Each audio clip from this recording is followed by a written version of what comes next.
السلام علیکم ورحمۃ اللہ وبرکاتہ۔ بسم اللہ الرحمن الرحیم۔ حضرت محمد صلی اللہ علیہ وآلہ وسلم نے ارشاد فرمایا، جس نے وضو کرنے سے پہلے پہلا کلمہ پڑھ لیا، اللہ تعالی وضو کے ہر قطرے پر ایک فرشتہ کھڑا کر دے گا جو قیامت تک کلمہ پڑھتا رہے گا، جس کا ثواب کلمہ پڑھنے والے کو اور سب کو بتانے والے کو قیامت تک ملتا رہے گا۔ اکثر لوگوں کی شکایت ہوتی ہے ہماری نیند اچھی نہیں ہے، اور رات میں کئی مرتبہ ہماری آنکھ کھل جاتی ہے اور اس وجہ سے ہماری نیند خراب ہوتی ہے۔ ہم میں سے شاید کوئی بھی ایسا نہیں ہے جو رات میں ایک دو مرتبہ نہ جاگتا ہو، کیونکہ کبھی کسی فکر یا پریشانی کی وجہ سے اور کبھی برا خواب دیکھنے پر بھی انسان اچانک بیدار ہو جاتا ہے۔ کبھی اس چیز کا مشاہدہ کیا ہے کہ رات 3 سے 5 بجے کے دوران آپ کی عموماً آنکھ کھل جاتی ہے۔ یہ سردیوں کے موسم کی بات کر رہا ہوں، اور اس لمحے کے دوران آپ اچانک سے جاگ جاتے ہو۔ یقیناً بہت سے لوگوں کے ساتھ ایسا ہوتا ہوگا، شاید ہم نے کبھی غور نہیں کیا کہ ایسا کیوں ہوتا ہے، تو آج ہم اسی کے بارے میں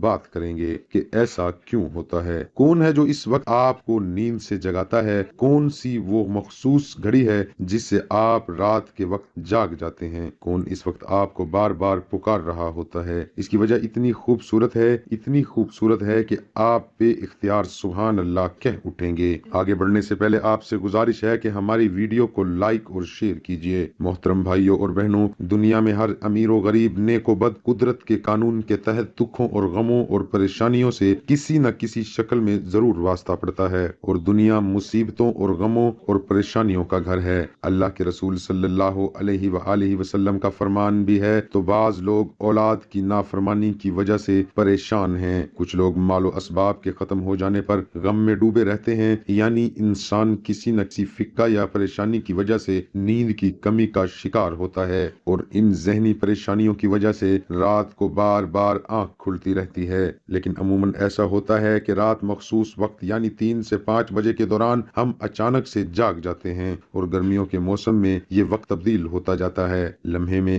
ہم اچانک جاگ جاتے ہیں۔ یہ صورتحال بہت سے کم لوگوں کے ساتھ پیش آتی ہے، یقیناً بہت کم لوگوں کے ساتھ ایسا ہوتا ہوگا، لیکن شاید کبھی آپ نے اس پر غور و فکر نہیں کیا ہوگا کہ ایسا کیوں ہوتا ہے۔ اگر ایسے ہو تو اس وقت آپ نے کیا کرنا ہے؟ تو چلیں نبی کریم صلی اللہ علیہ وآلہ وسلم کی احادیث مبارکہ کی روشنی میں آپ حضرات کو بتاتے ہیں کہ ایسا کیوں ہوتا ہے، اور پھر آپ حضرات احادیث اور جدید سائنس کی روشنی میں بھی بتائیں گے کہ اگر دوبارہ آپ کے ساتھ ایسا ہو تو اس وقت آپ کو ایسا کیا کرنا چاہیے جس سے آپ کی زندگی کی ہر خوشی مل جائے۔ اگر آپ رات 3 بجے سے 5 بجے کے درمیان اچانک بیدار ہو جاتے ہیں، اچانک نیند سے جاگ جاتے ہیں، تو یاد رکھیں آپ کسی مرض میں مبتلا نہیں، آپ کسی بیماری میں مبتلا نہیں، بلکہ آپ خوش نصیب ہیں، کیونکہ اس لمحے کے دوران آپ کا رب آپ کو یاد کرتا ہے۔ یہ رحمت کے فرشتے ہوتے ہیں جو آپ کو بار بار نیند سے اٹھاتے ہیں، نیند سے جگاتے ہیں۔ رات کے وقت اللہ تعالیٰ اپنے بندوں کے زیادہ قریب ہوتا ہے تاکہ وہ ان کے لیے رحمت اور توبہ کے دروازے پوری طرح کھول دے۔ حضرت ابو ہریرہ رضی اللہ تعالی عنہ سے روایت ہے کہ حضور اکرم صلی اللہ علیہ وآلہ وسلم نے فرمایا کہ ہمارا بزرگ و برتر پروردگار ہر رات آسمانی دنیا پر نزول فرماتا ہے، جب آخری تنہائی حصہ باقی رہ جاتا ہے تو آواز دیتا ہے، اعلان کرتا ہے، کون ہے جو مجھ سے دعا کرے اور میں اس کی دعا کو قبول کروں؟ کون ہے جو مجھ سے سوال کرے میں اس کو اس کی مطلوبہ چیز عطا کروں؟ کون ہے جو مجھ سے بخشش طلب کرے اور میں اسے بخش دوں؟ حضرت ابو سعد خدری رضی اللہ تعالی عنہ اور حضرت ابو ہریرہ رضی اللہ تعالی عنہ سے مروی ہے، وہ بیان کرتے ہیں کہ رسول اکرم صلی اللہ علیہ وآلہ وسلم نے فرمایا، اللہ تعالیٰ توقف فرماتا ہے یہاں تک کہ 1/3 رات گزر جاتی ہے تو آسمانی دنیا پر نزول فرماتا ہے اور آواز دیتا ہے کہ ہے کوئی مغفرت کا طلبگار کہ میں اس کی مغفرت کروں، ہے کوئی توبہ کرنے والا کہ میں اس کی توبہ قبول کروں، اور ہے کوئی سائل کہ میں اسے عطا کروں، اور ہے کوئی مجھ سے مانگنے والا، دعا کرنے والا، میں اس کی دعا قبول کروں، حتیٰ کہ فجر طلوع ہو جاتی ہے۔ دوستو، ان احادیث کا مقصد یہ ہے کہ آپ کو اس قیمتی وقت کی اہمیت بتاتے چلیں۔ یہ وقت کتنا اہمیت کا حامل ہے، جب ہمارا مالک، جب ہمارا پروردگار، جب ہمیں پیدا کرنے والا خود ہی ہمیں آواز دیتا ہے کہ مانگ لو مجھ سے جو بھی اس وقت مجھ سے مانگنا ہے۔ اگر آپ کی آنکھ سردیوں میں 3 سے 5 کے دوران کھل جاتی ہے تو فوراً اٹھ جائیں اور اپنے رب سے اپنے لیے مانگ لیں۔ اور ان فرامین کا سائنسی فائدہ بھی آپ کو بتاؤں گا، کیونکہ ہمارے ہاں بعض لوگ ہر چیز میں سائنسی وجوہات ڈھونڈنے کی کوشش کرتے ہیں، تو ان سائنسی وجہ سے بھی بتا دیتے ہیں اور اللہ تعالیٰ سے دعا کرتے ہیں کہ اللہ تعالیٰ انہیں ہدایت دے اور اللہ تعالیٰ انہیں سیدھے راستہ دکھائے۔ حضرت سیدنا عبادہ بن صامت رضی اللہ تعالیٰ عنہ سے روایت ہے کہ انہوں نے نبی اکرم صلی اللہ علیہ وآلہ وسلم کو فرماتے ہوئے سنا۔ آپ صلی اللہ علیہ وآلہ وسلم نے فرمایا، جو شخص رات کو جاگ اٹھے اور دعا کرے یا اللہ مجھ کو بخش دے، اس کی دعا قبول ہوگی۔ اگر وضو کرے اور نماز پڑھے تو نماز قبول ہوگی۔ یاد رکھیے کہ نماز سے مراد نماز تہجد ہے۔ دوسری حدیث سماعت فرمائیے، حضرت سیدنا ابو سعد خدری رضی اللہ تعالی عنہ سے روایت ہے، نبی کریم صلی اللہ علیہ وآلہ وسلم کو میں نے یہ فرماتے ہوئے سنا کہ جب تم میں سے کوئی شخص ایسا خواب دیکھے جسے وہ پسند کرتا ہے تو وہ اللہ تعالیٰ کی طرف سے ہے، اسے اللہ تعالیٰ کا شکر ادا کرنا چاہیے، اور اگر اس کے علاوہ کوئی ایسی چیز دیکھیں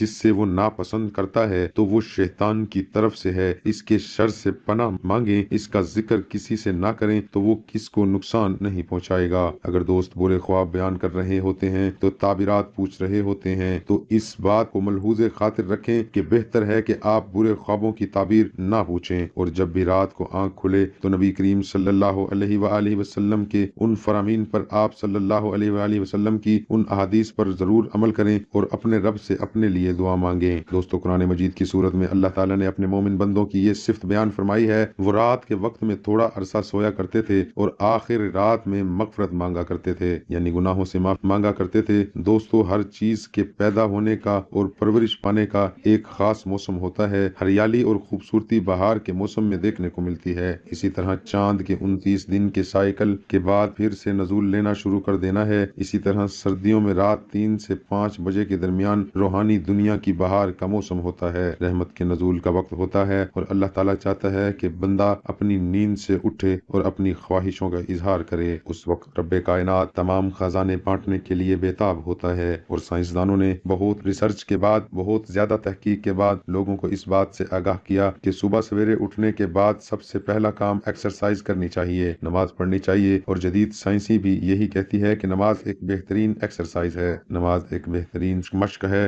نماز ایک بہترین ورزش ہے۔ اس کے ہر رکن کے الگ الگ فوائد ہیں۔ نماز سے جسم کی تمام بیماریاں ختم ہو جاتی ہیں، اس لیے نبی کریم صلی اللہ علیہ وآلہ وسلم نے 1400 سال پہلے جو حکم دیا، آج ارب روپے خرچ کر کے سائنس اس کو سچ ثابت کرنے لگی ہے، لیکن کچھ لوگ اب بھی اسلام کے کیڑے نکالنے پر گامزن ہیں، اب بھی وہ عیب تلاش کرنے کی کوشش کرتے ہیں اور ہمیشہ منہ کی کھاتے ہیں۔ اگر آپ کی اس لمحے آنکھ کھلتی ہے تو ضرور اٹھیے، وضو کیجیے تاکہ آپ اچھی طرح جاگ جائیں اور پاک ہو جائیں، یا کچھ دیر کے لیے لمبے لمبے سانس لیں، زور زور سے ہوا کو باہر نکالیں تاکہ آپ کے جسم سے بیماریاں خارج ہوں۔ چند رکعت نماز پڑھیں، کیونکہ نماز سے آپ کی ایکسرسائز ہو جائے گی، اور سجدے کرتے وقت جب آپ نیچے کو جھکتے ہیں، جب آپ سر کو نیچے زمین پر ٹیکتے ہیں تو دماغ کو زیادہ خون ملتا ہے۔ نماز میں سجدے کی حالت میں بندہ مومن کے لیے اللہ تعالیٰ کی بندگی کے حوالے سے بہترین حالت ہے، اور یہی دعا کے لیے سب سے اچھا موقع ہے، کیونکہ سجدے میں جو بھی دعا مانگی جاتی ہے وہ قبول ہوتی ہے۔ اور ایسا کیوں نہ ہو، کسی مومن کے لیے اپنے رب کے سامنے عاجزی کو اختیار کرتے ہوئے اپنی پیشانی کو جھکانا اور اس کے قدموں میں رکھ دینا بہت محبوب ہوتا ہے۔ اس کے نتیجے میں اللہ تعالیٰ اپنے بندے کو بہترین سے نوازتا ہے اور اپنے قرب کا شرف بخشتا ہے۔ رات کو سردیوں میں 3 سے 5 وقت کے درمیان آنکھ کھلنے کے پیچھے کیا اشارہ ملتا ہے اور یہ اچھا شگون ہے یا نہیں؟ رات کو 3 سے 5 کے درمیان کا وقت تہجد کا وقت ہوتا ہے۔ اس وقت انسان کی آنکھ کیوں کھلتی ہے؟ تہجد کے بارے میں حق تعالیٰ شانو کا ارشاد ہے، اور رات کے کچھ حصے میں تہجد پڑھ لیا کرو جو آپ کے حق میں زائد چیز ہے۔ عجب ہے کہ آپ کا رب آپ کو مقام محمود میں جگہ دے۔ یاد رکھیں، یہ مقام محمود ایک خاص مقام ہے جو آپ صلی اللہ علیہ وآلہ وسلم کو نصیب ہوگا۔ مقام محمود مقام شفاعت کبری ہے، جس پر قیامت کے دن فائز ہو کر آپ صلی اللہ علیہ وآلہ وسلم اپنی امت کی بخشش کرائیں گے۔ مذکورہ ارشادات کی روشنی میں مسلمان کو چاہیے کہ رات کو جس وقت آنکھ کھل جائے وضو کر کے 2 رکعت یا 4 رکعت یا 6 رکعت یا 8 رکعت، جس قدر طاقت اور فرصت ہو، دل کی رغبت ہو، پڑھ لیا کریں، تہجد کا ثواب مل جائے گا۔ یاد رہیں کہ تہجد کے لیے کوئی خاص صورتیں نہیں، جس جگہ سے یاد ہو اور دل چاہے پڑھ لیا کریں۔ دعا ہے کہ اللہ تعالیٰ آپ سب کو زیادہ سے زیادہ نماز تہجد ادا کرنے کی توفیق عطا فرمائے۔ اللہ تعالیٰ میرا سنانا، آپ کا سننا اپنی بارگاہ الہی میں قبول اور منظور